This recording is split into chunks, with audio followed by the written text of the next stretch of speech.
Hey guys, I have an announcement real quick, more of like a favor if you could.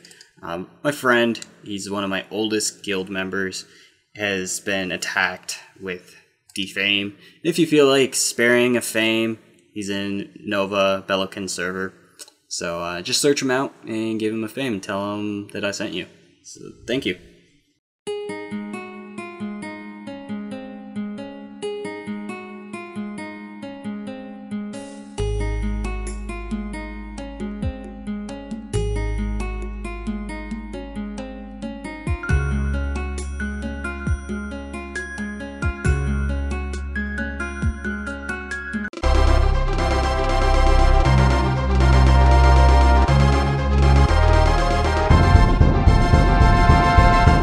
Hey guys, welcome back. As you can see, I'm on a new character. I probably already edited the video, so it explained that. But anyway, so yes, my friend lent me his Ice Lightning Mage, who is level 81, which means we will be able to explore every part of Victoria Island, hopefully. I'm pretty sure we should be. I mean, I don't see why not. We might not be able to kill Balrog at the end of the dungeon, but I mean, now I can like get through this a lot quicker than having to hit all the monsters like 5 times. So now it's like, oh, everything's dead. Look at that. Hey, cool. Alright, so we're gonna make our way to Perion. Yes, Perion. It's like almost midnight and I've kind of been up a while, so if I lose my train of thought, it's probably because I'm a tired man. I'm a very tired man. So up here is where this thief dude is. Yes, this guy. You talk to this guy for your second job advancement for thief. So yeah, that's him.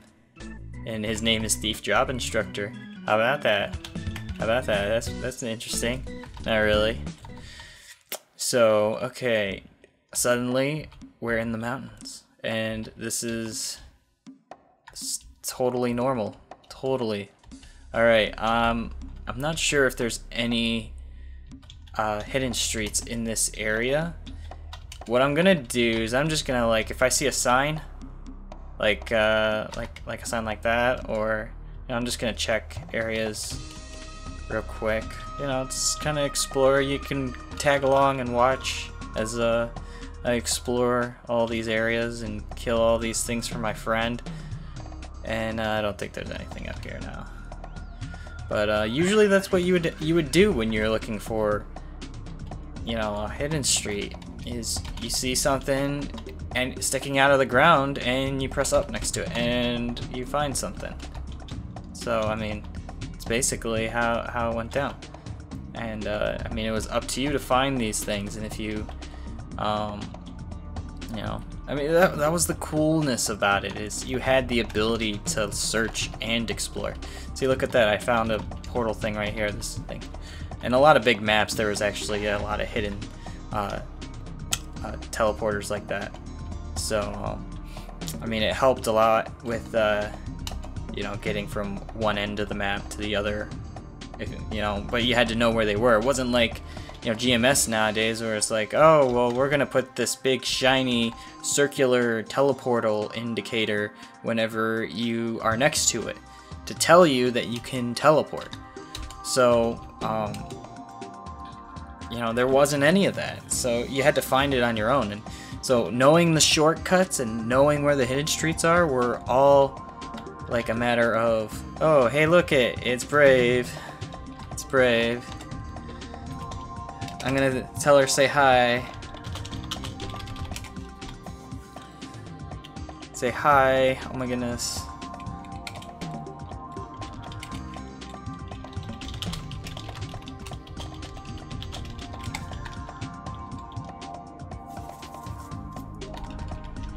Alright, so moving along, seems like she was in here killing stuff, but oh hey look, there's another guildie over here. My friend, oh, there's this guy. This guy actually started playing in the server because he saw my videos. I'll tell him to say hi. Recording. Oh my goodness. I think he's new actually. Oh yeah, he just started. So I don't know if he has another character though. Not sure. Alright, oh wow. He's been training. Definitely, there's so many drops everywhere, my goodness. Alright, so, there's a portal up here, and this is, like, where you would go for the, warrior second job advancement, I believe. There's, like, a guy at the end, and you had to go talk to him. They were all, basically do the same thing. Their only purpose was to teleport you to the map where you collect your marbles from the monsters. So, let's see. There's a lot of monsters over here. It's crazy. I don't remember the spawn being this crazy in the maps, but I don't know, maybe I didn't pay attention to it that much. Like maybe it was just common and I didn't think too much about it. So, I mean, it's really, I really have, I mean, it almost feels like this is like a modded version of MapleStory in a way, where the maps are just all changed. Like everything looks familiar, but it's different. Like a Super Metroid hack or a Mario hack or something, where they make their own custom levels, for example, and then people play them, and you know it's like it's its own game. And but I feel like the maps are so much bigger in these in this version of Maple. So yep, up here is where the guy is, and I guess he doesn't have a name either, just warrior job instructor. So, and I noticed the items keep glitching every now and then whenever they drop, but it's not that big of a deal. Let's see. Alright, so there's not really much over here. The only reason you would ever come this way is to make your job advancement. So, yes, it's time to head back, and I shall do it as fast as I can to not waste time. But you can also see how the vastness, or not vastness actually, the monsters are very common. They're like almost always the same. There's always just a bunch of red snails, stumps, and mushrooms, and it's like that for more than one area. You know, nowadays they got a ton of new monsters that they've added, and they keep certain monsters to certain areas, and they're not like you're not gonna find stumps over in Genesis. At least I don't think so. Or you're not gonna find mushrooms over in Alania. You're gonna find the fairies and the curse eyes, the monkeys and stuff. Like everything has a specific place. And if you watch these like staffs, they can teleport you up. See how the finger's pointing up? And it teleports you up to where the finger was pointing, and then it can teleport you down. I think there was another one for the other side of the map somewhere, but there was a good example of more teleporters that you had to know of. There was no way up there. There was no ropes to get up to that section, so you had to find the teleporters.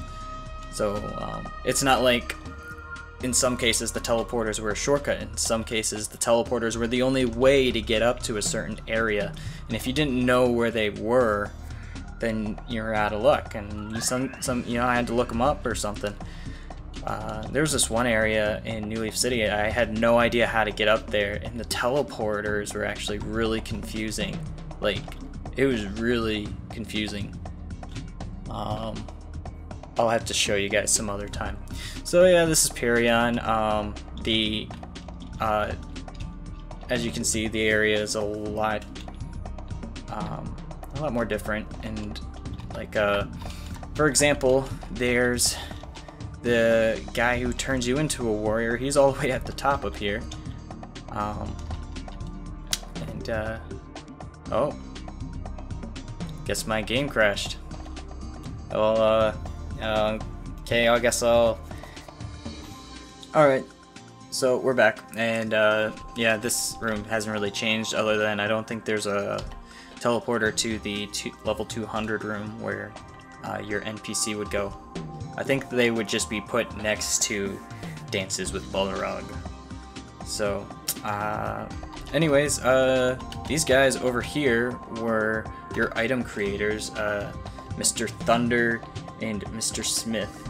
You can tell by Mr. Smith that his sprite just looks like it doesn't look good. Like, poor Mr. Smith. You can tell he was one of the first sprites ever made for this game.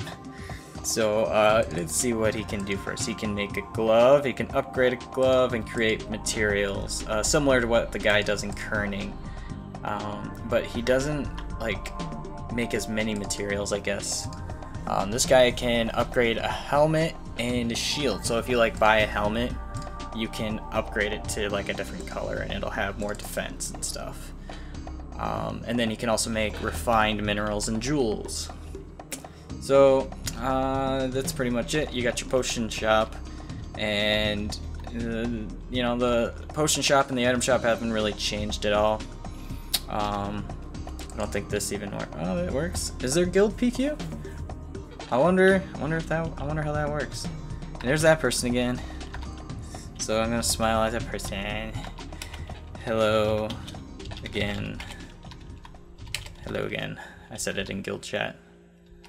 Oh yeah, notably, remember the whole hype for the dungeon? Look at that, it says to the dungeon.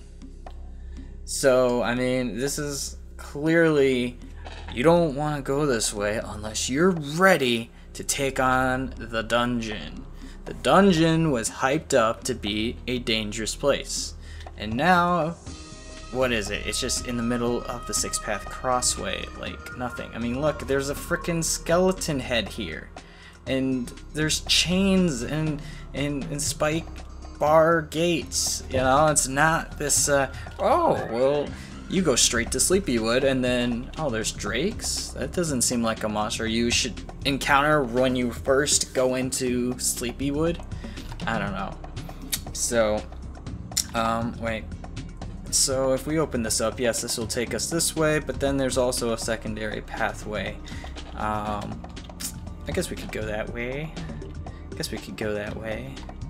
There's actually a hidden street over here. It's not really all that hidden because the teleporter is next to, well, it's basically a door. So, I mean, if you're used to going up to doors and trying to go through them, then of course you're gonna think, oh, well, there's a door, maybe you could go in it. So yeah, you can. This is the Dangerous Valley, and some drakes are actually here. This is one of the few places that there's some dangerous monsters. And it's nice to have the ice effect on this guy. Oh, apparently I'm supposed to end this episode now because my phone is vibrating. But we'll explore a little more of this area, and then I'll edit it. Whatever. Who cares? Okay, people want longer episodes anyway, so I'll give you your longer episodes. Don't ever say I don't do something for you guys. Love my fans. Okay, so you get here, yeah, the fire drakes are here, I believe, and they drop steelies.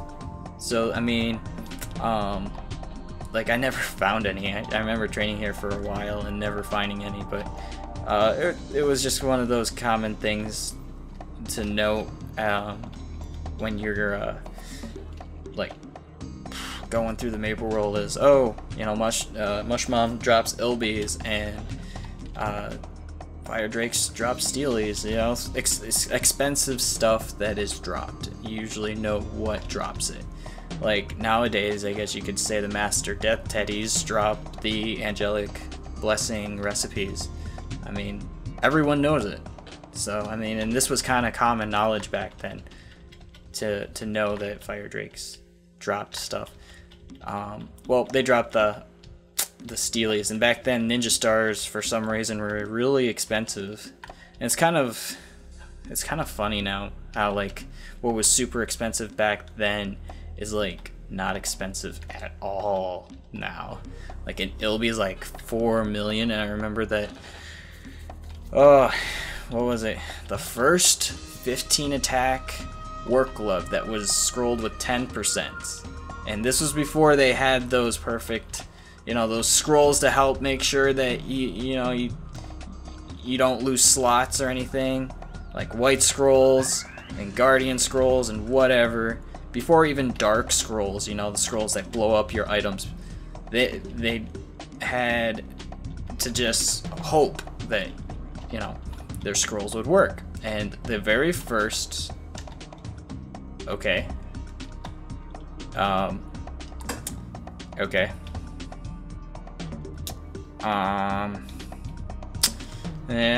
I'll try one of these. No, okay, maybe magic claw.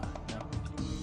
Okay, so apparently we have a super drake, and he refuses to die or move. But that's okay. I mean, you know, I'm not racist. If he wants to be like that, that's fine. That's fine. Okay, so anyway, Sushi was buying the... What is going on here? What is going on? Oh, man. What is going on here? Apparently my attacks are reaching down there for some reason. Holy crap. This is a funny situation. Oh my goodness. Okay, moving along, Sushi was second place for the longest time. She was after Tiger.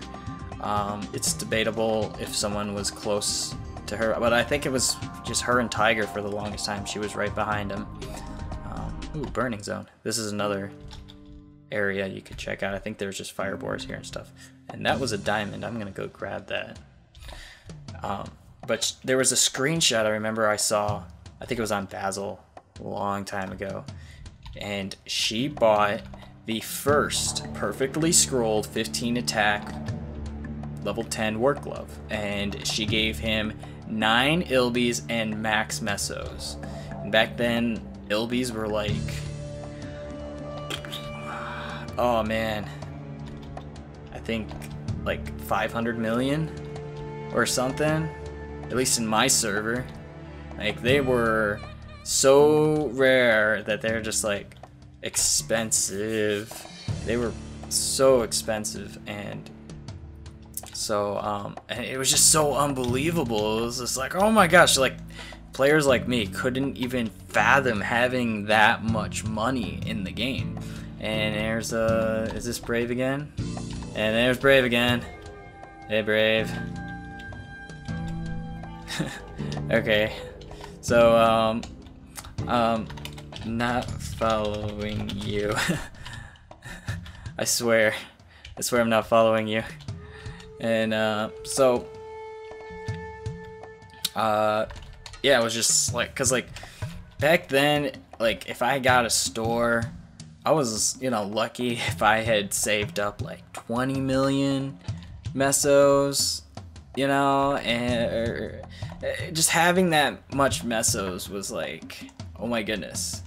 And, you know, because every once in a while you come across a scroll that's worth like a good 5 million, and it really made scrolling for items really difficult, because did you really want to spend the little amount of money you've made on something that might not even work?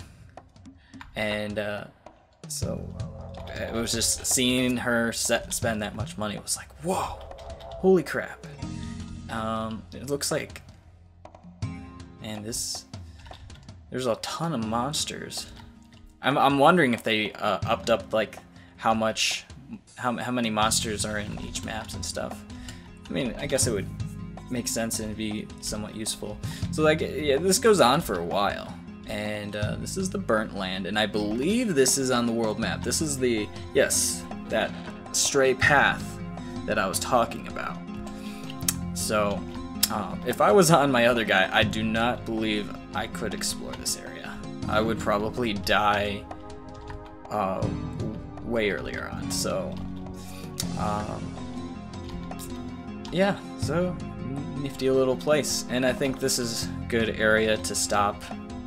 I'm going to head back to Perion, and then we'll make our way to Elania, explore that area a little, and then we will start exploring Sleepywood.